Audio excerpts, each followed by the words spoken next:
आंबले बेळगाव ऊस कारखाने, खनिज संपत्ती, 13,000 स्क्वेअर किलोमीटर एरिया, पोषक वातावरण, 3 नद्या, पाणी, तलाव, माणसं, मराठी ध्वज, सगळ्या गोष्टींचा बंडाबळ करून सोन्यासारखे जमिनीला आज पारतंत्र्यात टाकतो.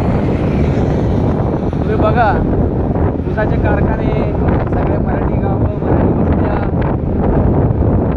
आणि हे सगळं अरण्य, जंगल, जंगलातली सगळी वनसंपत्ती, सुपीक जमीन, आता मी सांगितलं पाण्याचा स्रोत, खनिज, या सगळ्यांची लुटमार म्हणून या भागाला मुद्दाम महाराष्ट्रात जाण्यापासून रोखलं गेलं. बाकी काय नाही, अजूनही वेळ नाही गेली.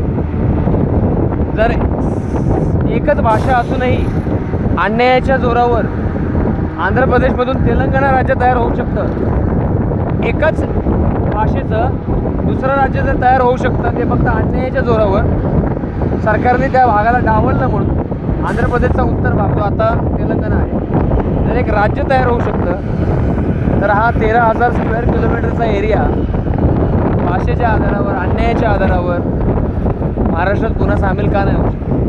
हा सगळ्यात मोठा प्रश्न आहे मला, भारतीय न्यायव्यवस्थेला, भारताच्या सरकारला आणि दोन्ही राज्यांमधील राज्य सरकारांना.